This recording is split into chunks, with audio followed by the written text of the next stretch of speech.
Broń w grze to dość istotna rzecz. Każdy lubi fajną spluwę, którą można zrobić z przeciwnika tatar. Czy to będzie shotgun, karabin czy pistolet? Oczekujemy tego trudnego do zdefiniowania uczucia, kiedy headshot powoduje to uczucie radochy poprzedzonego efektowną animacją, kiedy to przeciwnik wykonuje efektownego fikoła. Ale przez lata gry obok tradycyjnych narzędzi mordu oferowały też inne ciekawe i kreatywne rozwiązania, które miejscami miały nie tyle w nas wzbudzić to fajne uczucie po headshocie, ale spowodować, że na japie zagości radosny uśmiech. Wybranie 10 takich broni było niezwykle trudne, bo jest tego od groma. Niemniej, oto 10 w mojej opinii najbardziej kreatywnych broni w grach. Dead Space Plasma Cutter.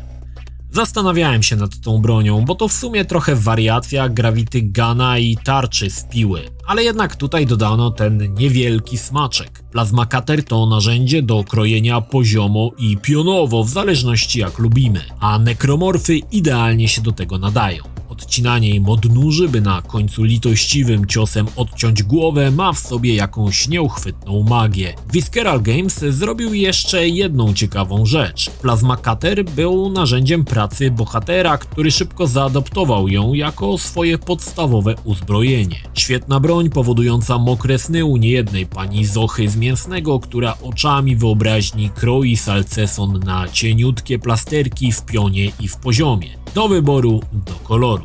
Mocna rzecz. Half-Life Gravity Gun. Nie mogło zabraknąć tego cuda, które wymyśliło Valve. Gravity Gun to oręż, który dostajemy gdzieś koło połowy gry. Jest to broń, którą można podnosić i ciskać przedmiotami. Niby nic specjalnego, odrzucimy w jakiegoś typa beczką czy skrzynką, ale jeśli znajdziemy ostrze piły tarczowej, od razu na buzi wyrasta promienny uśmiech. Dość szybko Gravity Gun staje się istotnym orężem, gdy rzucamy w przeciwników na lewo i prawo. Jednakże ma ona pewien limit. Nie można ciskać nim ludźmi aż do końcowego etapu, kiedy Gravity Gun zyskuje tą świetną i srogą funkcję. Nagle każdy przeciwnik staje się pociskiem, którym możemy rzucić jak kulą do kręgli, powalając stojących nam na drodze patafianów. Bardzo fajna rzecz. Fatal Frame Camera Obscura.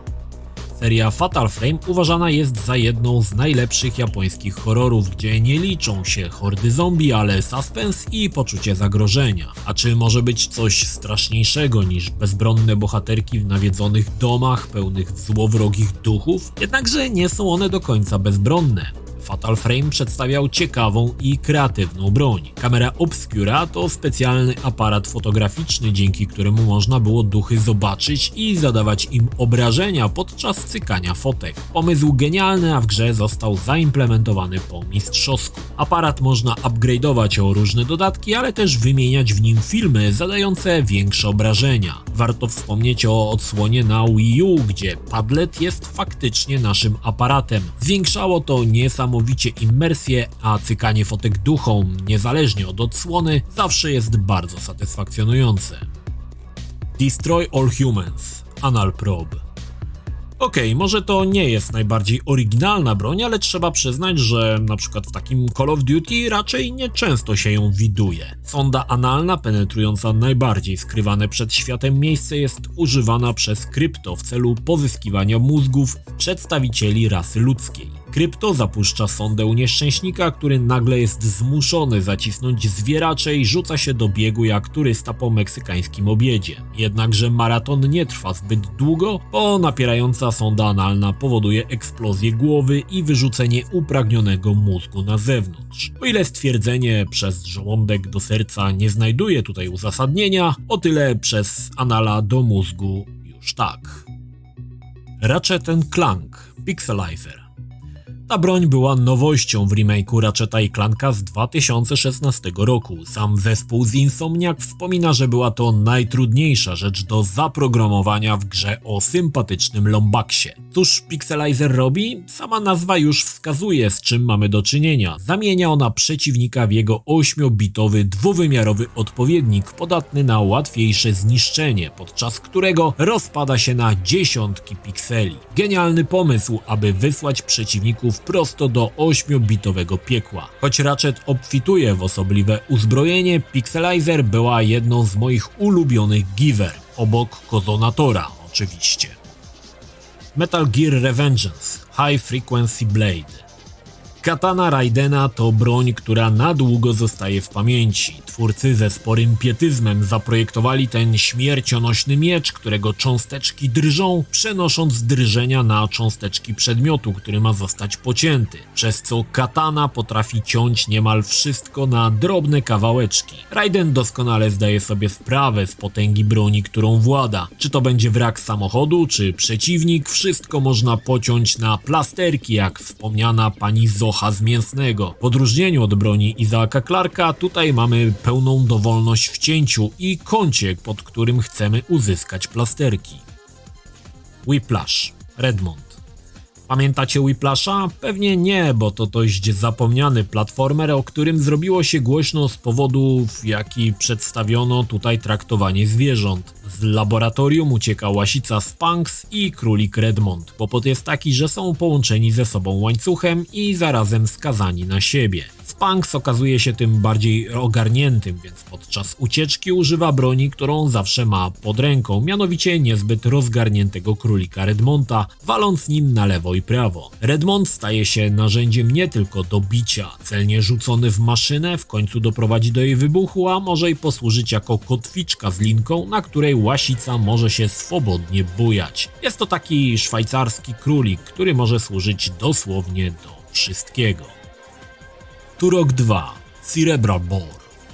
Absolutne zło w doskonałym wykonaniu. Turok w pewnym momencie wchodzi w posiadanie broni, którą zaprojektował jakiś sadystyczny geniusz zła. Cerebral Bore zadający śmierć, jakiej chciałbyś ze wszystkich sił uniknąć. Broń strzela niewielkimi kulkami. Z początku wydaje się to niezbyt śmiercionośne, do momentu aż nie namierzymy głowy przeciwnika. Kula ochoczo znajduje drogę do czachy delikwenta, a następnie zaczyna się wwiercać do mózgu przy akompaniamencie lejącej się na lewo i prawo juchy i drgawek typa, który miał nieszczęście trafić na nas. Gdy wiercenie dobiega końca, następuje eksplozja kulki, która rozsadza głowę przeciwnika. Absolutnie masakryczna broń, która była sporą niespodzianką dla graczy i która słusznie znalazła się na tej liście.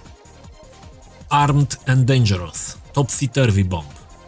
Armed and Dangerous obfituje w absurdalne i kreatywne narzędzia mordu. Czy to będzie Shark Gun strzelający rekinami, czy wspomniany tutaj Topsy-Turvy Bomb. W początku nie wygląda to imponująco, odwiertło. Niby zwykłe, a jednak bardzo niezwykłe. Po użyciu bohater wkręca wiertło w ziemię, a następnie musi mocno złapać się rączek, bo dosłownie cały świat staje do góry nogami. Przeciwnicy siłą grawitacji spadając w dół, zostawiając ziemię za sobą. Ale to nie koniec.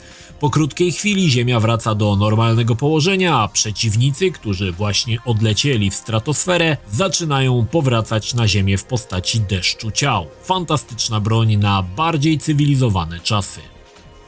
Singularity TDM. Singularity to gra, która powinna zdobyć większe uznanie niż zdobyła. Ciekawy temat używania czasu do rozwiązywania zagadek pojawił się kilka razy, jednakże najciekawsza w grze zdecydowanie pozostała broń. TDM, która ma możliwość powtarzania i odnawiania przedmiotów. Stare pognite skrzynki nadal można przywrócić do czasów świetności, natomiast przeciwnicy zamieniają się w wysuszone trupy, aż wreszcie w szkielety, które zamieniają się w proch. Pomyśl, jak fajnie by było mieć taką broń. Twój 20-letni Passat czy Astra nagle by mogły być znowu młode, bez cofania licznika. Jakie to by dało możliwości przeróżnej maści Januszom. Nie wiem jak wy, ale TDM to pomysłowy oręż, który na pewno chciałbym mieć w domu. A czy ty znasz jakiś kreatywny oręż, który zapadł ci w pamięć? Podziel się nim w komentarzu.